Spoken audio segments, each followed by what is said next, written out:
Hey, Mike the Disgruntled Mechanic here with you once again with the camper that I have. I wouldn't say it's the camper from hell, but it's certainly the camper that keeps on giving. So I wanted to let you know, last video some people said, I should say what it was, and I'll be happy to this time. It is a Gulfstream by Elysburg, and the one problem I had was a problem with the ground up at the tongue that I showed. I had a hole in the floor inside that I'll show, and the outside stove. The outside stove they fixed. They replaced everything under warranty. I'm heating up water right now to be able to wash hands and stuff in, but they fixed it. It looks like it's fixed appropriately. They pressure tested it. They pressure tested everything to make sure there were no leaks this time. So, that's fixed. But what I'm going to do is I'm going to show you the repair they did to the floor, which I thought, they did okay. It's going to be what it's going to be, but let's walk on in. There's Lieutenant. Say hi, Lieutenant. And up there is TJ sitting on the couch. But back here, there was a hole approximately right there.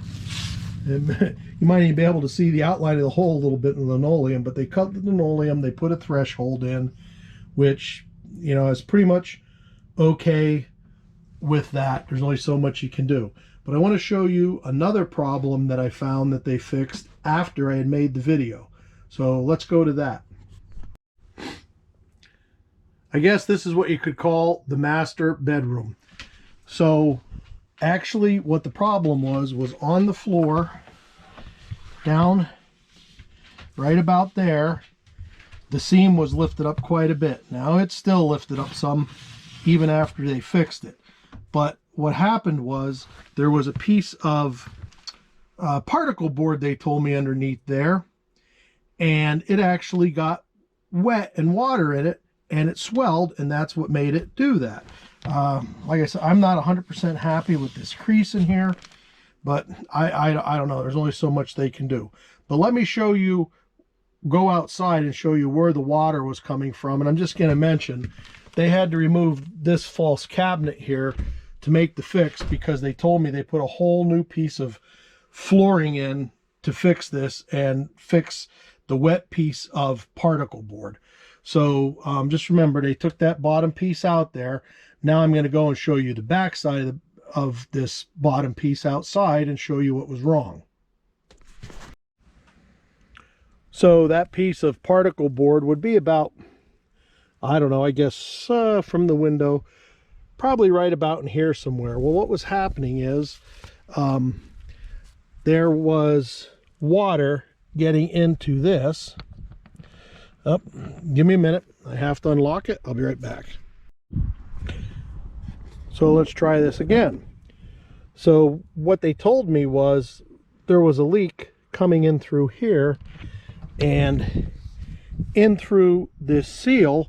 Now if you see, there is a split, of course, in the seal. Well, from factory, that split was put up top, which, wow, what geniuses. So, and this is the very back side of that cabinet that I showed you that was replaced. All this in here was full of water and had this raised up. So basically, they had to get in here, cut out the floor, remove that, and put this whole thing, a new piece of flooring in, dried all this out, put it all back together. Am I happy with it? Brand new camper. What can I say? All I can say is Gulfstream, Elysburg, ultralight. That's what I'm going to say about that. So that was another thing. And now that I got it back, I'm going to show you one other thing. It's technically minor, but it's still a problem that I feel shouldn't be there. So we'll go inside and we'll take a look at that. At least one thing, the problems are spread from one end of the camper to the other. So basically, I was looking at this vent this morning, and just so you know, this screw was in. I don't know if you can see it there, but I pulled it out. But when this is up, You see that little hole in there? That's how they cut this. They didn't cut it right. And actually, they cut it close, or they didn't cut it. They cut too much out of it that this screw is basically up in there and there's nothing to it to hook to.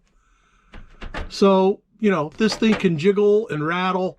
So now I told him about that. And of course it has to be the piece of sealing that is the whole length, goes behind the closet, plus has 3 lights cut out, plus a vent, plus the problem piece if they replace the whole thing. So, you know, that just goes to show you what there is. Let me set this up because I actually want to show you and tell you I wrote the company and actually what they told me, what I said and what their response was. So let's go to that. So I'll let you watch my doggy over there rather than watching me. And basically I just sent the company a letter, Gulfstreamcoach.com, and I told them about the problems I had, and I told them I'd like some compensation for the problems. Here's their answer. And basically that's what it was here. And I can't remember if I told them about the last problem with the floor where it got wet in there, but I told them there are problems with the burner and stuff. So basically here's their answer when I asked for compensation and, you know, that they should be doing something about that again. So here's the answer I got. Thank you for your inquiry to our website. While we do not have a provision in your Gulfstream limited service agreement that you signed at the purchase of your RV for compensation, we can work with your dealer to authorize your warrantable repairs. If you have not already done so, please contact your dealer to make a service appointment. So there you go. You got it. You bought it. It's yours. And basically my answer to them was, I have used my local dealer and they have been very accommodating. It just astounds me that your company feels it is okay to manufacture and sell campers' RVs, that the outside stoves catch on fire and could hurt or kill someone. And now, after the repairs to the floor, I feel that I have a used camper. Believe me, I will tell everyone that I know and can reach to stay away from your family-owned American-made company and brand. Yeah, you can shove the Gulfstream limited service agreement that I signed in my face. That just shows how arrogant and ignorant your company really is. Once again, I will never buy another one of your products and will shout from the rooftops the arrogance and lack of care about the quality of your products. Thanks for nothing. So that was my answer. And in that also, I sent them a link to my first video, but they don't seem to care. So that's where we're at with the RV. If you want to buy a new one, especially this make and model, you know, look for all the problems you can. So anyhow, this is Mike the Disgruntled Mechanic saying, just remember, if you can get somebody else to do it, and I guess if it's under warranty, that's better, you're probably better off. See you next time. Thanks for watching. Bye. Oh, you dirty, rotten bull! How could you break off? You dirty, rotten mother! Oh, dirty, rotten! How dare you break? Oh, I can't believe it broke off! Not again! Oh, man alive! Son of a... Oh, I can't believe it broke off! Jesus! No wonder I'm the disgruntled mechanic!